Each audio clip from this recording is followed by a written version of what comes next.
નમસ્કાર, આજના આ ખાસ વિશ્લેષણમાં સ્વાગત છે.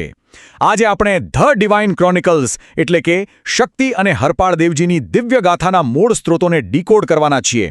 આપણે આખી કથાને કોઈ સામાન્ય વાર્તા તરીકે નહીં, પરંતુ દિવ્ય હસ્તક્ષેપની એક રોમાંચક મહાકાવ્ય સમાન યાત્રા તરીકે જોઈશું. તો ચાલો વધુ સમય ન લેતા આ અદ્ભુત સફર શરૂ કરીએ. શરૂઆત જ એકદમ સિનેમેટિક દૃશ્યથી થાય છે. જરા કલ્પના કરો, કાળા ડિબાંગ વાદળોથી ઘેરાયેલું યુદ્ધનું મેદાન છે. આકાશમાં સતત વીજળીઓ કડકી રહી છે અને બરાબર વચ્ચે એક નીડર દેવી હાથમાં ત્રિશૂળ લઈને ઊભા છે. આ રૌદ્ર સ્વરૂપ જોઈને જ આખું દુશ્મન સૈન્ય ભયથી કાંપી ઉઠે છે. સ્ત્રોતોમાં આ દૃશ્ય એટલું જીવંત વર્ણવ્યું છે કે જાણે આપણે રૂબરૂએ ભવ્યતા જોઈ રહ્યા હોઈએ. અહીંથી આપણો પહેલો વિભાગ શરૂ થાય છે. દિવ્ય શક્તિનું પ્રદર્શન, યુદ્ધનું મેદાન અને જંગલ. અહીંથી જ કથા એક બહુ મોટો અને રસપ્રદ વળાંક લે છે. આ સ્ત્રોતોમાં એક બહુ જ જબરદસ્ત વિરોધાભાસ જોવા મળે છે. એક તરફ આપણે જોયું કે દેવી અત્યંત ઉગ્ર યોદ્ધા સમાન છે, જે તોફાનોને કંટ્રોલ કરી શકે છે, અને બરાબર એની સામે પ્રાચીન રાજવી વસ્ત્રો પહેરેલા બહાદુર રાજકુમાર હરપાળદેવજી છે, જેઓ ઘનઘોર અંધારા જંગલમાં એકદમ શાંતિથી ધ્યાન કરી રહ્યા છે. તેમની આસપાસ એક ચમકતી દિવ્ય આભા છે. આ બે અલગ અલગ એનર્જીનો તફાવત ખરેખર કમાલનો છે. હવે આવે છે વિભાગ 2, રાજકુમાર અને દેવી, એક આકાશી કરાર. ચાલો જોઈએ કે આ બે અત્યંત શક્તિશાળી અસ્તિત્વનો મેળાપ કેવી રીતે થાય છે અને કથા કઈ રીતે આગળ વધે છે. તો થાય છે એવું કે પેલા શાંત અને અંધારા જંગલમાં અચાનક એક જાદુઈ ચમત્કાર થાય છે. આકાશમાંથી એક તેજસ્વી સોનેરી પ્રકાશનું કિરણ સીધું જંગલને ચીરીને નીચે આવે છે. એની સાથે ચમકતા જાદુઈ કણો પણ છે. આખું વાતાવરણ કોઈ મોટી ફેન્ટસી ફિલ્મ જેવું જ દિવ્ય અને અલૌકિક બની જાય છે.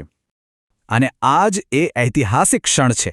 સ્ત્રોતોમાં સ્પષ્ટ લખ્યું છે કે અહીં એક સુંદર આકાશી શક્તિ પ્રગટ થાય છે, જે રાજવી ભક્તિને મળે છે.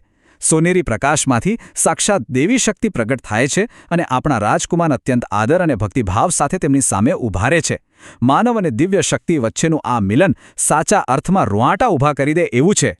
આગળ વધીએ વિભાગ 3 તરફ. રણમાં ચમત્કારો. જંગલના આ પવિત્ર કરાર પછી વાર્તા ગજબની સ્પીડ પકડે છે. અહીં ખાસ નોંધવા જેવી બાબત એ છે કે આ દિવ્ય ચમત્કારો એક પછી એક કેવી રીતે થાય છે. જુઓ, પહેલું સ્ટેપ હતું જંગલમાં દેવીનું પ્રગટ થવું. બીજું સ્ટેપ છે આખા રણમાં તેજસ્વી દરવાજાઓ એટલે કે તોરણ સ્થાપિત કરવા. અને ત્રીજું છે સીધો મહેલમાં હસ્તક્ષેપ. આ સિક્વન્સ બતાવે છે કે દેવીનું આયોજન કેટલું વિશાળ હતું. હવે આ તોરણ શું છે એ બરાબર સમજી લઈએ. તોરણ એટલે ગામનો પવિત્ર દરવાજો. રાતનો સમય છે અને દેવી આકાશમાં ઉડી રહ્યા છે. એ રણની સૂકી જમીન પર એક બે નહીં પણ હજારો તેજસ્વી તોરણો મૂકતા જાય છે. આ તોરણો પાછળ એક જાદુઈ ઊર્જાનો પટ્ટો છૂટતો જાય છે. આ સ્કેલ, આ ભવ્યતા ખરેખર કલ્પનાની બહાર છે. હવે આવે છે વાર્તાનો સૌથી રોમાંચક વળાંક. વિભાગ 4, રાજમહેલમાં બચાવ કાર્ય. આખી મહાકાવ્ય સમાન યાત્રા હવે સીધી રાજમહેલ પહોંચે છે. રાજમહેલમાં અચાનક એક ભયંકર દુર્ઘટના ઘટે છે. બાળકો અચાનક ઊંચાઈ પરથી નીચે પડવા લાગે છે. એક સેકન્ડ માટે તો એવું જ લાગે કે બધું ખતમ થઈ ગયું. પણ ના, હવામાં જ એક એવો ચમત્કાર થાય છે જેની કોઈએ કલ્પના પણ નહોતી કરી.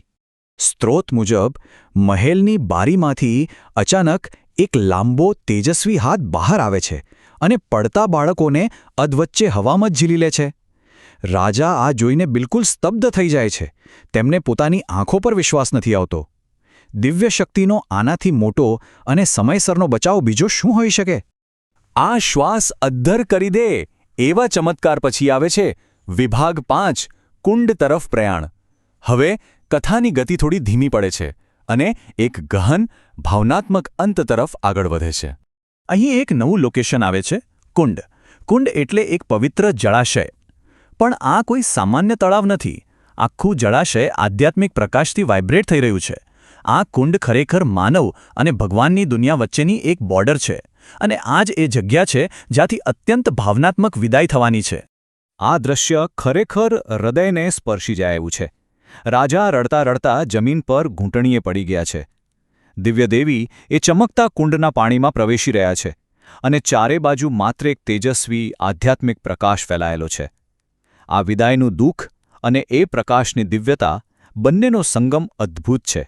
અને આ સાથે જ આપણે છેલ્લા વિભાગ પર પહોંચીએ છીએ. વિભાગ 6.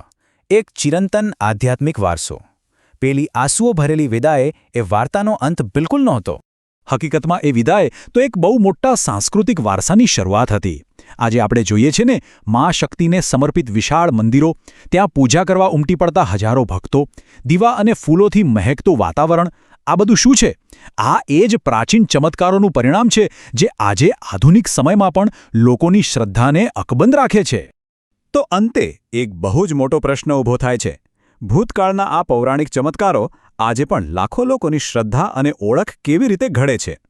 આ સ્ત્રોતો આપણને એ જ સમજાવે છે કે દિવ્ય હસ્તક્ષેપની આ કથાઓ માત્ર ઇતિહાસના પાનાઓ પૂરતી સીમિત નથી, પણ એ આજેય આપણા સમાજને ચલાવે છે.